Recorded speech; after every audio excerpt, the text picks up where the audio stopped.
Ассалаумағалейкум, құрметті достар. Бүгін бізде бір қой қозылады.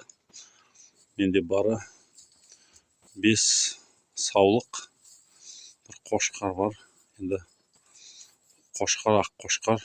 Бұны жылда бір қошқар қалдырам, құрбан айтқа шалу үшін. Сол мінекей 3 қозы жүр. Бұлар енді бұрын қозылаған. Қазы оттықты, шөптерін жейді, жемін жейді. Мінекей енелермен бірге жүр. Енді бір қой буаз. Жақын арада қозылау керек. Бүгін бір қой қозылады.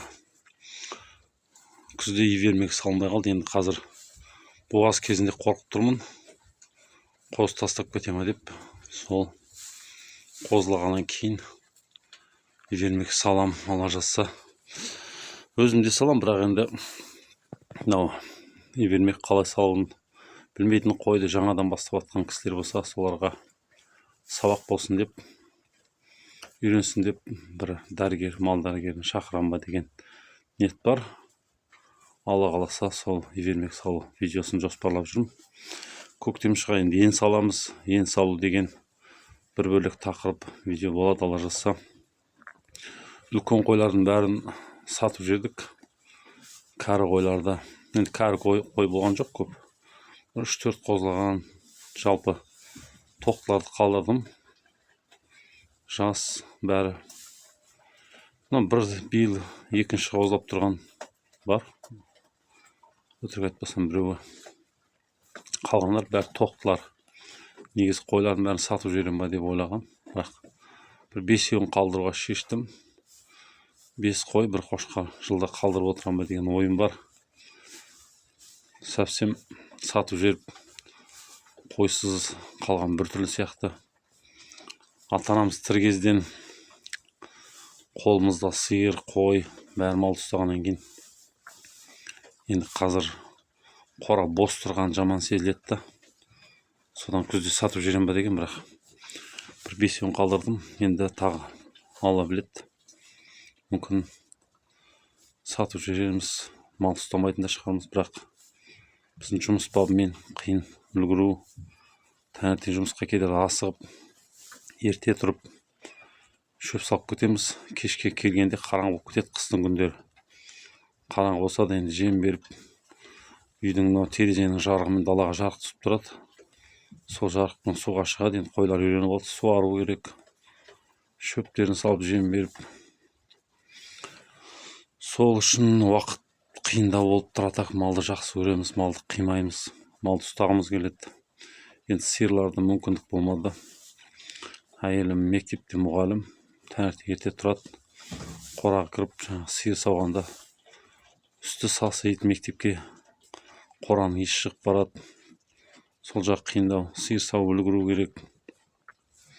Сол бізге де бұзау бар, қиындау болды. Негізі сиырды сатып жібергенбіз, өйткені бізде не болды? Бақташ жоқ, сиырлар бетімен жүреді. Қарап атқан ешкім жоқ. Сиырды амал жоқтан біз енді сатып жібердік. Қазір қойларымыз бар. Міне оттық туралы өткенде бір видео түсіргем. Шөп сырап болмайды. Мінекей қозылар бар. Биыл қозылардың бәрі ұрғашы. 3 қозы да ұрғашы. 4-ші қозы бүгінгі. Жаңа мінекей бір қой қозылады. Мынандай бөлек тұратын жері бар ме? Соған кіргізіп қойдым. Бұл да ұрғашы қозы екен. Бұны қара қой болған, біз үлкен. Мына жерге мен ширекке соғып қойдым. Негізі қойлар жалпы мал неткесін, төлдегесін шөлдейді ғой деп су беретін біз. Сиыр болсын, қандай мал болсын. Так, міне тұр, мына қозысын қазір түсірейін. Өзі секілді қара қоз екен. Мінекей. Таңертеңіне жұмысқа барайын деп жатқам. Қозлақ қапты, бері шығарып қойдым. Ауызданды ма жаққа білмеймін, негізі ауызданбаған сияқты. Төбесі ақ. Қара қозы мінекей.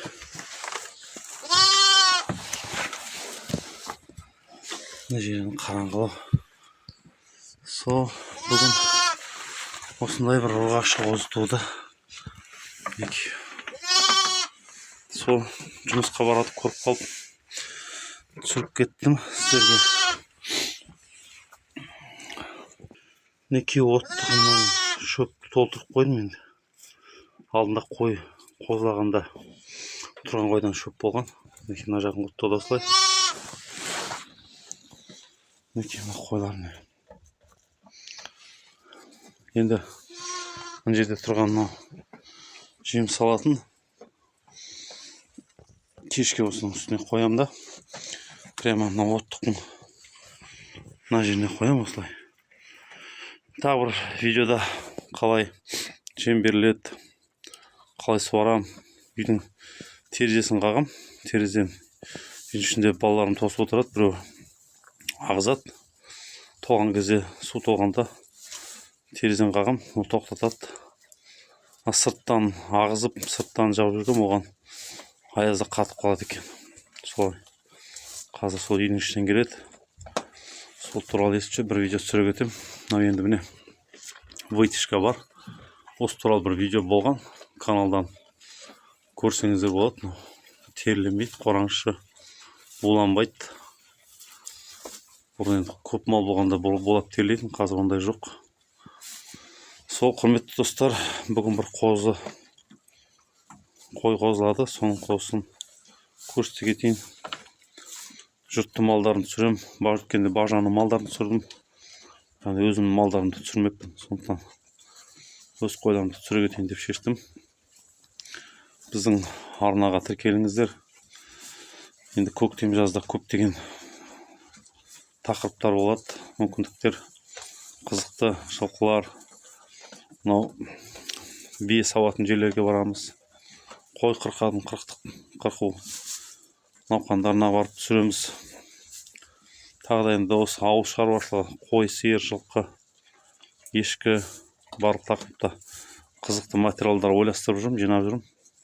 Сол қандай бір қызықты материалдар болады, соның бәрімен сіздерге бөлісуге тырысамын. Соның ішінде пайдасы тиетін не істеуге болады деген сұрақтар тоже қарап отырмыз. Сондықтан тіркеле кетіңіздер, лайк басыңыздар, пікір болса қалдырыңыздар. Сосын біздің арнадан маған осылай видео түсіріп жүрсеңіздер, мен каналыма салып малдарыңызды сатып беруге көмектесем. Өйткені өткенде Берік деген жігіттің қойларын түсіргенбіз. Пародисти қошқарлары бар. Сол сатылады деп телефонын экранға қалдырғам. Сол пародисти қымбат Гисар Еділбай қошқарларын сол мен салған видеодан ютубтан көріп хабарласып қошқарларын сатып жүрді. Сондықтан біздің арнада біраз подписчик бар. Подписчиктің саны күннен күнге көбейіп келеді. Сондықтан жаңа сату керек болған қандай малдарыңыз болса, маған видеосын түсіріп жіберіңіздер, мен арнаға салам. Телефондарыңызды, ат жөндеріңізді қалдырам, қалай екенін бәрін жақсылап монтажда салып берем. Сол маған сату керек малдарыңыз болса, осы видеоның астына комментарийға өз нөмірлеріңізді, WhatsApp-тарыңызды қалдырыңыздар. Мен сіздерге жекелеріңізге хабарласам. Сол маған WhatsApp-қа видео жібересіздер. Сол видеоларыңызды сол менің арнама жүктеп, тақырыбын қойып, сатылады деп жіберем. Жақсы, онда мен жұмысқа шығайын деп жатырмын. Қой үшін тоқтап қалған, жаңа жұмысқа кету керек. Ал амандықта болайық ағайын.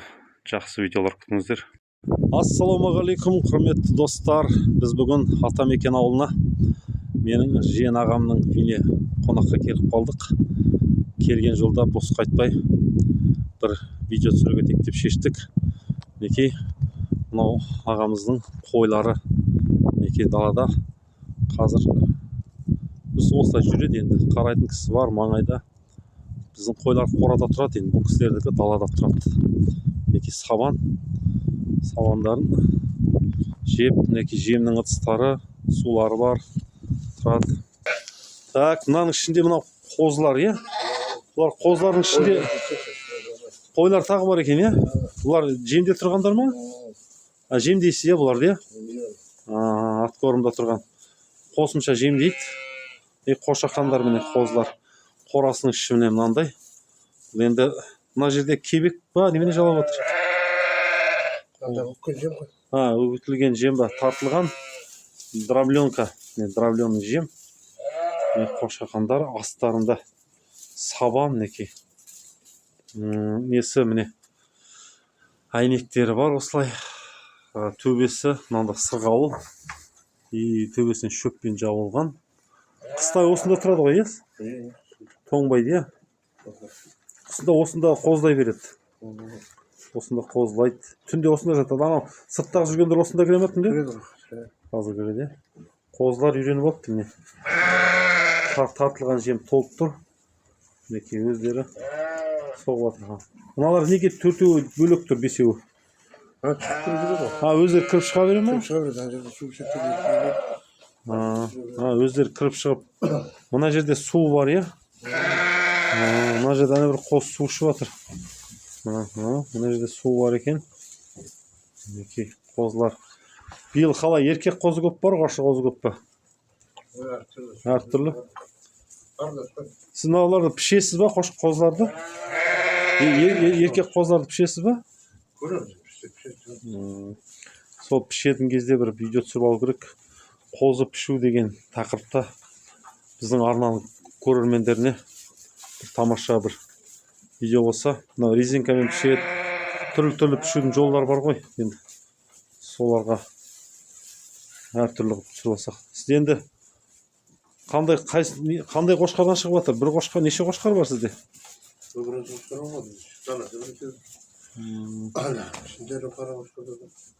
Әртүрлі қошқар шығып жатыр, иә? Ақ қозылар бар екен. Қоңыр қозы, қарала қозының несін қараш, үстінде Құранның жазулары жоқ өзі. Осындай бір қарала қозылар бір кезде бір әріптерге Құранның ұқсайтын бір болатын бір кезде. Мынау қарала қозы. Көк қозы. Аналар құлақтарына уже сырға салынып қойды ма не? Кішкентай қозыларға, иә? Мал дәрігер келіп салып кетті ма? Қанын алып уже уколын салып, несін нетіп кеткен екен ғой, иә? Сырғаларын салып кетті. Бәсе біз кішкентай қол. Енді бұларға енді қашан саласыз? Көктем шыға, иә? Көктем шыққанда ен салу деп бір тақырып жасап кетсек жақсы болар еді. Ен салу. Мыналарды сосын бұлар еме ма? Бірге? Түнде күндіз анан бөліп шығарып жүресіздер, иә? Бәрекелді. Қысырға алған қойлар бар ма? Білмейсіз ғой, бірақ бәрін ұстап қойған. Мана қара, отты қатысып отты. Не бар ғой, иә? Ешменің сабаны ғой, иә? Суданка шөп. Жем беріп тұрсыз. Неше мезгіл жейді? Екі мезгіл жем жейді. Мұналар тойып тұрады, иә? Бұларға қозылармен атқорымдағыларға күні түні жем үзілмейді. Қойларға екі мезгіл. Осында қысы жаз тұра береді, иә? Бірақ жазда сыртқа шығады ғой. Бәрекелді. Неке мынау сабандар әдемі, жап-жасыл ішінде шөптер бар. Мынау өте әдемі сабан екен. Ешменің сабаны. Сабан жетеді. Неке мынандай трактор бар. Шөп шабады. Шөп жинап алады. Шөп тасыйтын цебі. Телешкісі. Осындай. Қазір бүгін кішкене жел. Дала салқын тұр. Қойлар осындай. Бұл жақта да қоралар бар. Бұнда қарамалдар, сиырлар. Соларды да түсіре кетейік. Малдарды мінекей түнде свет жанып тұрады, жарық бар. Далаға шыққанда. Міне жерде міне қарамалдар. Мыналар бұқалақтар ма? Тайыншалар. Ұрғаш тайыншалар бар, бұқалақ бычоктар. Мінекей өзі жатыр бәрі. Бұны бұларды қалай суарасыз? Шығарып, шелекпен әкеп. Енді ағамыздың баласы бар. Сол жігіт суарып тастайды. Мінекей мында. Мыналар бөлек, саулардың сиырлар бөлек тұрады ғой, иә? Соларды бір соғып көре кетейік. Мінекей мына жерде бұлар сиырлар. Бұлар бұзаулады ма? Жоқ, елі бұзаулаған жоқ. Біреу бұзаулады. Біреу бұзаулады ма? Біреу жантасқа шығады. Міне қараңғы болып тұр, ана жерде бұзау жатыр енді. Көрінбей тұр. Ана жерде жатыр бұзауы. Мынау құнажын ба? Иә, құнажын. Екінші тұрады. Мынау екінші бұзаулап тұр, иә? Мынау қоңыр, мынау қаралас сиыр. Биыл үшінші туады. Қаралас сиыр. Мынау ше? Мынау енді төрт тұрмысы, ада бір жас. Арада мынау бір жас, анау бір жас. Қазір енді сиырды көбейту керек. Еттің бағасы қатты көтерілді. Қазір ең арзан ет бізде 3000 теңгеден. Фарштарымыз 3600. Басқа орталық ет дүкендерінде фарштар 3800-ден.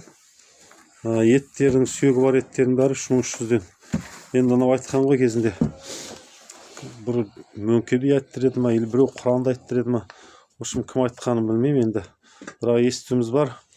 Сиыр пұл болады, әйел би болады деген заманға сол келіп жатырмыз. Сондықтан енді қарамалды қазір көбейту керек. Мүмкіндік болса қарамалды асырайтын заман келді. Қазіргі міне 2025 жылы міне ақпан айының 22-сі ма 22-сі ма ақпан айының соңы. Осы уақыттарда міне ақпан бойы бізде жаңа жылдан кейін общем ет қымбаттап кетті ғой. Қарамал өте қымбат тұр. Мінекей мынау сиырларға мына жерден апарып сала береді. Мынаның бәрі мінекей мынау жем тартатын дробилкасы. Мінекей мынау жемдер тартылған. Мына жақта мына сізде бидай ғой, иә? Таза бидай ғой мынау. Күшті. Осы бидайдан беріп жатсыз ба? Бидай тартып беріп жатыр. Міне мынау тартып қойған жемдері. Мінекей дробилка бар. Осындай. Мінекей қойлар. Күн салқын тұр, жел қатты тұр, бізде суық. Соған қойлар кіргісі келіп тұрған секілді. Қойларды қашан кіргізесіз? Ал енді мінекей құрметті достар, жайымда қыдырып келгесін көрсете кетейік дедік. Мына жерде ортасында тұрған мынау қара, анау үлкен қара қошқар, иә? Төбесі биік көріп, нөлі тоғыш қошқар емес па? Міне алдымызда тұрған басы қой ма? Нөлі көк қой басы ол. Сол құрметті қошқар ақ. Анда тұрған, иә? Соның қошқар ғой біз. Ақ қой. Ал құрметті достар, енді бүгін жай қыдырып аттан екен алмай кеп қалғасын бір видео болсын деп түсіріп кеттік. Тағы да жақсы келесі видеоларды күтіңіздер. Арнаға тіркеліп лайк басып кетіңіздер. Көп рахмет. Ассалаумағалейкум құрметті достар. Біз бүгін Бажанның үйіне келіп қалдық. Бажам көшіп келген. Неке мынандай әдемі ұялған. Енді Бажанның бүгінгі малдарын түсіріп өтейік деп шештім. Бажанның қойлары бар. Және бір байталы бар. Соларды сізге көрсете кетейін. Қазір қойларды шығарам дейді Бажа. Мінекей қойлардың мынандай ыдыстары, мінекей жем салатын. Осыған қасы қойларды жем салып қойларды шығарамыз дейді. Мына байтал ғой, е Бажа? Байтал. Қазір байталмен тағы да әңгіме болады. Мынау не Бажа, қандай жем? Отход, иә? Бидайдың отход. Ұшырып жібересің нелерін, иә? Биіктен жеткен ұшады ғой. Тазасы қалады. Мінекей мынандай қалдырып жатыр. Мынандайда төгіп тастады бір. Қойлар тоқ. Мінекей ыдыстары. Бажа, мыналар жемепті ғой, мынау ішінде қалып қалыпты ғой не? Олар жемейді. Неге жемейді сонда? Тойып тұр ғой. Енді ішінде неше қой бар қазір? 10 шақты бар.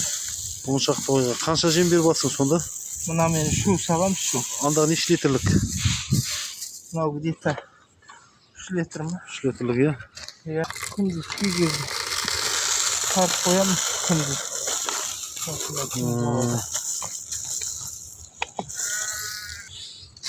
Күнде неше рет бересің? Таңертең бүгін кешірек беріп отырмын. Таңертең кешке 2 рет. 2 рет, иә? Иә. Бәрекелді. Ал қойларды шығарамыз ба енді? Так, қойларды шығардық міне. Өздері үйреніп алған, иә?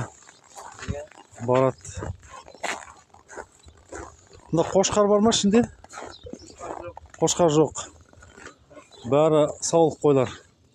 Саулық. Бәрі қозылап болды ма? Қозылаған, иә. Әлі қозылайтындар бар ма? Бар, тоқтылар. Тоқтылар, иә. Биыл қара қошқардан шыққан секілді? Иә, бәрі қара. Қозылар 4-5 ма? 5 де қара ғой. Иә. 5 қара қозы. Бұл қай жақтың анау темір жолдың ар жағында ғой? Залиния. Залинияның қошқарларынан шыққан ғой. Ержанның қара қошқар деген. Ержанның қара қошқарынан шықты ма? Ержанда қара қошқар бар. Биыл қара екен қозылардың бәрі. Иә. Негіз бұлар Петропавлдан қойлар ғой, иә? Петропавлский қойлар тұқымы. Иә, Петропавлдан көшіп келген мінекей бажам. Қой көп болған енді. Былтыр неше болды сенде? Біраз азайды. Көп болды ғой. 30 болды ма? Біраз болды ғой. Иә. Қалғандар осылар, иә? Азайттым. Азайттым. Дұрыс. Енді бұларға ебермек салдың ба биыл? Биыл салмадым. Мен де салмадым дейді. Биыл ебермек салу керек енді. Көктем шығып келеді, енді салып жіберсек. Иә. Жақсы болады, бір салып жіберіп. Қозыларына ғана салу керек, қозылар. Енді, енді қозылар емеді ғой. Сол сүтмен барады. Мен енді биыл алла қаласа, құрметті достар, келесі видео аларса қойға ебермек салу деген тақырып болады. Қойларға бір ветврачты әкеп, қалай дұрыс салу керек, өлшемін, мөлшерін, кәдімгі подкожныма, внутрімышечныма, бұлшық етке ме, теріге ме салатын, соның бәрін қалай өлшеп сіздерге түсінікті болып кету үшін мен сондай бір видео жасаймын аларса.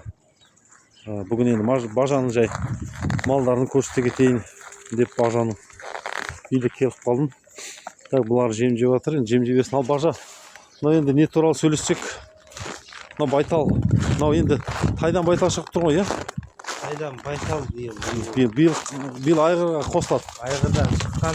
Уже шыққан ба бұл? Иә. Көктемде 4-ші айдың 28-і.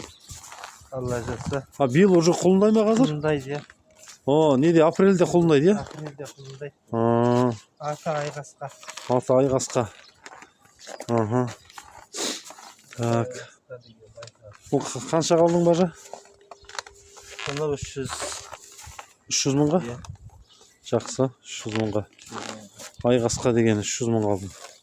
Бұл енді күндіз далада тұрады?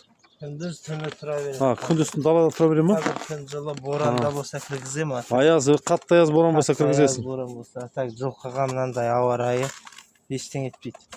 Жатқан жерін көрмейсіз астын. Саванда жатады? Диван. Керемет. Саван ба? Саван демеген шөптер ғой. Шөбі де бар, иә? Аш болса дейік қояды мынаны жылқы. Тоқ болып тұр ғой. Тоқ болып тұр, иә. Осы байлақ қойғасын.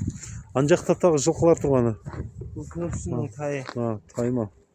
Көршінің тайы екеу болған, біреуін тоғынға сойды, біреуін қалдырды. Бұған қандай жем бересің?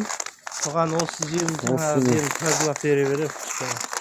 Тазалап берем. Несін ұшырып. Суарасың ғой, су беріп отырам. Неше рет суарып? 3 рет, 2 рет су бере берем. Су көп ішпейді, қар жейді көбіне. Бір шелек су ішеді, күнде 2-3 бір шелектен ішіп отырады. Қойлар тоже суарасың, Қойлар тоже суарасың. Ол үйден шығамасың? Суды қыста үйден шығып тұрады, ана жер қатып қалады ғой. Жазда көктемде ана жерден шығара саласың. Мінекей бажаның маңайы, мынау Seninki Северо-Восточный көшесі, иә? Иә, Северо-Восточный. Северо-Восточный көшесі. Ал енді Бажан нені көрейікші? Қойдың тұрған жерлерін көріп шығайықшы. Кейбір кісілер бізден сұрайды, жаңағы нені көрсете кетші деп, қораларын деп.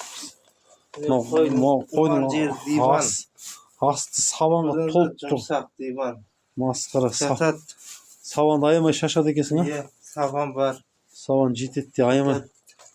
Масқара. Так, оттықтар мынау ғой, иә? Оттығы мынау, иә. Енді қазір сен сабан бересің бе, шөп те бересің бе? Шөп бар ма? Шөп салып қоямын, күндіз кішкене сабан саламын. Күндіз сабанды шөп түнде саласың ба, таңертең саласың ба? Шөп кешке сол саламын, түнгі. Түнгіге шөп. Күндіз сабан. Далада, иә, жылқымен бірге сабан. Мына оттықтар, иә, бұны? Иә. Оттықтарынан. Кешке дейін жүреді, сабан жеп өздері емен еркін табады. Оттықтарынан негіз біраз төгіледі ғой мынадан. Шашылады ғой. Шашылады енді. Менің оттығым ютубқа шықты ғой. Сол оттық. Иә, сол мен кешегі 15 күні бір видеом шыққан оттық жасау. Жаңа қой ешке арналған. Сондай оттық істеп қойсаң. Керемет. Мынаған тауық ұстауға болатын, қонақтайтын. Тұз бар. Бұрын тауықтар ұстаған екен. Тұз байлақ қойған. Мына жер байлаулы тұрады. Иә, аттан нете береді ғой. Жерге түспейді, былықтырмайды. Иә, былықтырмайды. Өзі жалап тұрады. Шөп. Мына жер неге ашық мына жер? Кішкене бу шығу үшін, қатты ыстық болмасын деп ашық қойған ғой. Қойға ыстық қоясың. Мынау синавал. Мына жерден де лақтыруға болады ғой, кіргізуге. Болады, по идее. Үстінде шөп бар. Мына жақ жартысы шөп па? Мына жағы шөп. Мына жағы шөп тұр екен ғой. Мына жағы сабан. Мына жағы сабан, иә. Екі бөлек. Биыл қанша рулон сабан алдың, шөп алдың? Мен 10 рулон алғам шөп. 10 рулон. Осы жайып шашып тастадың ғой, иә? Шашып жинадың. Үстінде бар еще шөп. Ар жағы. Бұлай қара, ар үстіне қарай жинап тастадың, иә? Иә, ар жағында. Ана тұрғандар ма? Көрініп тұр. Иә, ар жағында шөп бар. Шөп жете ме? Шөп жетіп қалады енді. Мына нені сабаны? Арпаның сабаны. Арпаның сабаны, бәсе. Әдемі арпаның сабаны өте әдемі болады ғой, жұмсақ болады. Бидайдың сабаны қатты болады. Іші биік екен, иә? Иә, синамал. Синамал, керемет. Жылқының орнын көрейік, жылқы қайда? Қойлар. Қозылар оттықты ма? Қозылар оттықты. Жемді жейді, шөпті жейді, иә? Жем жейді, шөп жей береді. Бірге үйреніп болады. Иә. Жылқының тұратын жер күшті екен. Мынау енді аяз борандарда тұрады ғой. Иә, аяз боранда тұрады.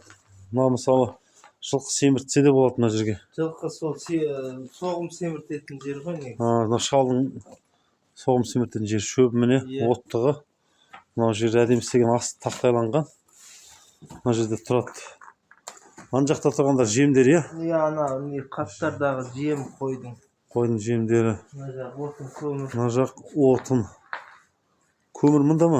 Көмір мұнда, ананың ішінде бар. Анаған сыймағанында қойған. Ананың ішінде көмірлер, иә? Бұлай. Шұбар көл ма? Шұбар көл, иә. Солай.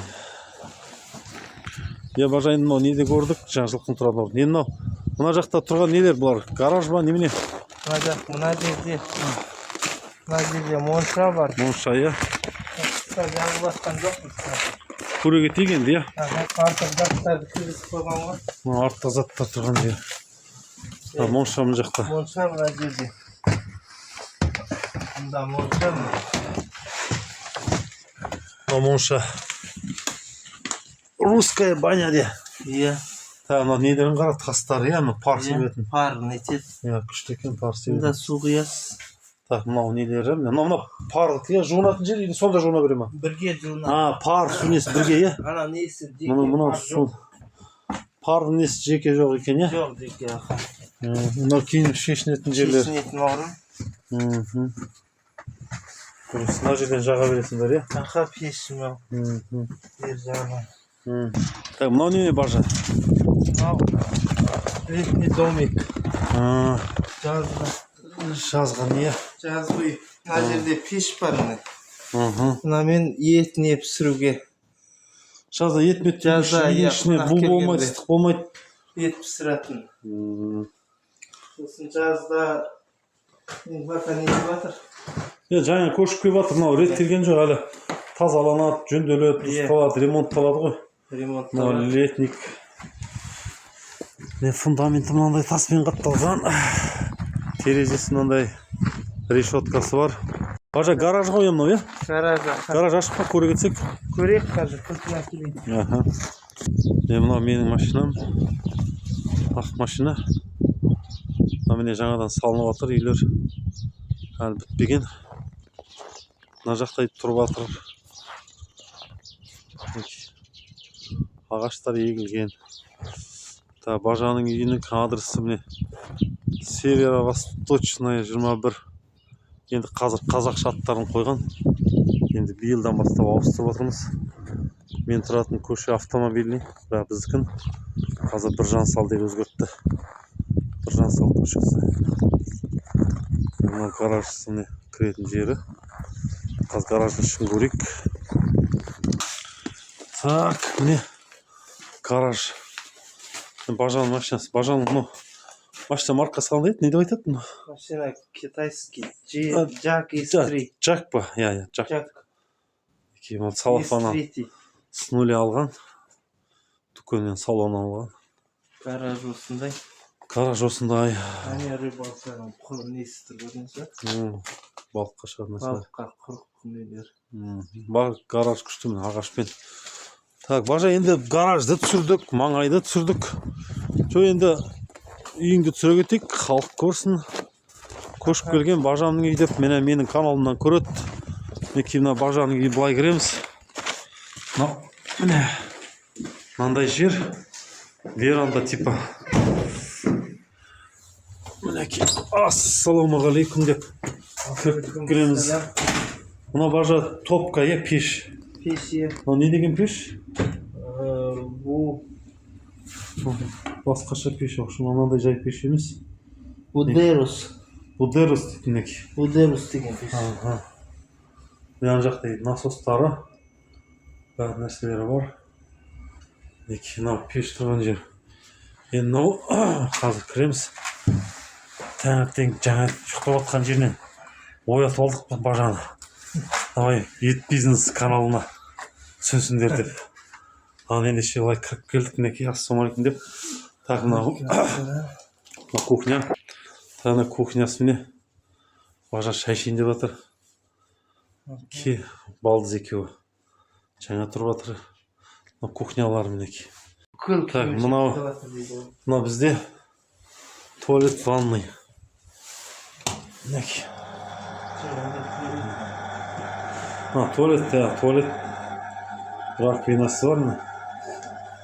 Керемет. Так, біз екінші этаж түсірейік па? Түсірейік. Мына жерден келіп сатыға шығамыз мінеки. Енді бірден мынау малдарын түсіріп Бажаның үйіне саяхат болып келгесін. Олай үйлерін түсіре кетейін деп жатқаным ғой. Менің Бажам деп. Так, мына жақта міне балалар ұйықтап жатыр. Мына детский ғой, иә? Детский ұйықтап жатыр мінеки. Сосын мына жақта мынау мини-холл, иә? Мини-холл мінеки. Мына жақта қандай? Мына жақта тоже Айдынның бөлмесі. Айдынның бөлмесі. Тоже түнде бір нәрселер жасайды бар. Айдекең ұйықтап жатыр. Қағаздан заттар жасайды. Так, мынау сен бөлмең ба? Мына жақта біздің бөлме. Мына енді Бажа мен балдыздың бөлмесі. Осында жатады.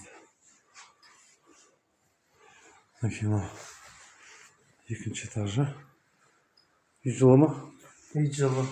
Үй жылы, тамаша. Мынау немене тағы да не ма? Туалет. Мұнда тағы да екінші этажда тағы бар. Мінеки мынау душқа түсетін жерлерін. Керемет. Мінеки мына жерден қойлар жем жеп болды ма деп көреміз. Малды қарап қоямыз де екінші этаждан. Жемін жеп жүреді. Мінеки саты былай. Қас төмен түсеміз. Мінеки саты. Енді зал. Мінекей зал. Зал деген керемет. Дөкей. Үлкен. Масқара, мұнда кезінде мықты кісілер тұрған. Алтынбек деген атамыз тұрған. Ол кісілер енді балаларын өсіріп өндірген беделді, бай қуатты кісілер болған осында. Ол кісілер енді Астанаға көшіп кетті. Сол кісінің үйлерін сатып алған. Мінекей. Тамаша. Үйлері осындай Бажаның. Бажа енді мынандай керемет үй саған. Үлкен үйге бір кеншік аздық ете ме деп ойлаймын. Енді тоқал алу керек па, оны халықтың комментариясын оқиық. Құдай қаласа. Көпшілік не дер екен? Бұйыртса болады ғой. Көпшіліктің пікірлеріңізді жаза кетіңіздер. Мынандай әдемі үйде бір келіншекпен тұрған бола ма, екі келіншек алса қалай болады? Орын бөлме жетеді. Сондықтан шай ішіңіз. Ал енді шай ішейік деп жатыр. Құрметті біздің арнаның көрермендері, Бажаның үйіне саяхат жасадық. Енді астына пікірлеріңізді қалдыра кетіңіздер. Бір әйелмен тұра берсін ба, тоқал алсын ба деген пікірлеріңізді жаза кетіңіздер. Лайк басыңыздар. Келесі біздің арнаға тіркелмеген болсаңыздар тіркеліп кетіңіздер. Келесі жақсы видеоларды күтіңіздер. Амандықта болайық ағайын.